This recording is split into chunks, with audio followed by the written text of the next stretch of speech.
Now, the other thing that's going on here is this is a glorious fulfillment of several different Old Testament prophecies. The prophet Zechariah told us in chapter 9, verse 9, that one day the Messiah would come and enter into Jerusalem riding on a donkey, on a colt, the foal of a donkey.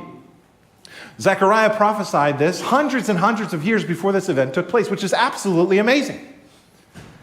Now, another prophecy that you may be less familiar with is found in the book of Ezekiel. Ezekiel tells the story about the glory of God that departs the temple. And then Ezekiel says one day that glory will return. And Ezekiel traces the path by which that glory will come back. And he says the glory will start up on the Mount of Olives, and it will go down through the valley of Kidron, and then it will enter into the eastern gate of Jerusalem, and then it will enter into the temple.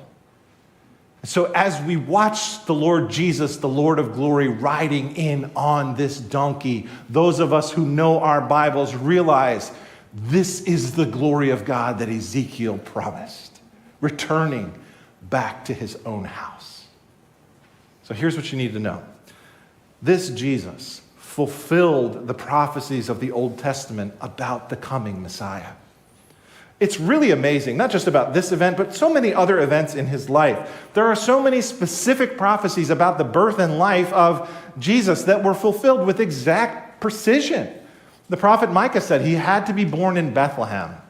We're told in Isaiah 7 that he would have to be born of a virgin. We're told in Genesis 17 he would come through the line of Abraham. We're told in 2 Samuel 7 that it would have to be a son of David in the line of King David. On and on and on, prophecies about the birth and life of this Messiah, Jesus. Friends, if the Bible was just a book, it would not contain so many predictive prophecies that have come true.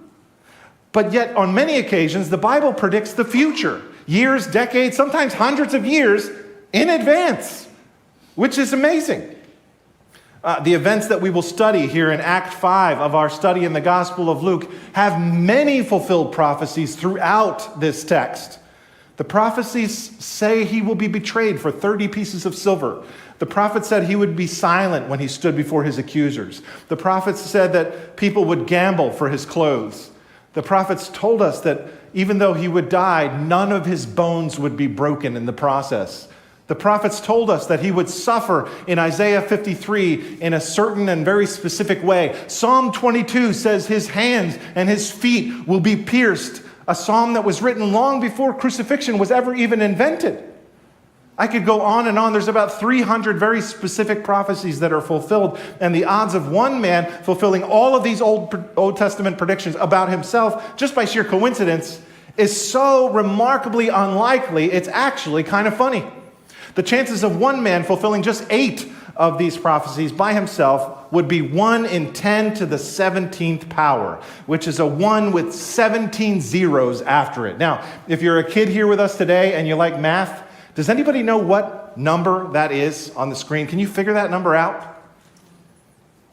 It's not the thousands, right? Move over to the millions, then move over to the billions, then move over to the trillions, then move over to the quadrillions, then move over to the quintillions. Kids, this is 10 sextillion. 1 in 10 sextillion. That's a pretty big, that's a lot. I love how Josh McDowell illustrates this. If you're a skeptical person about Jesus, he says, visualize it this way. Imagine we took that many silver dollars and we laid them out all on the ground. They would fill the whole state of Texas 2 feet deep. And then take one of those silver dollars and just paint it red and throw it in the state of Texas. And then take a guy with a blindfold and set him free in the great Lone Star state of Texas and say, you can pick up $1 silver, only $1 silver.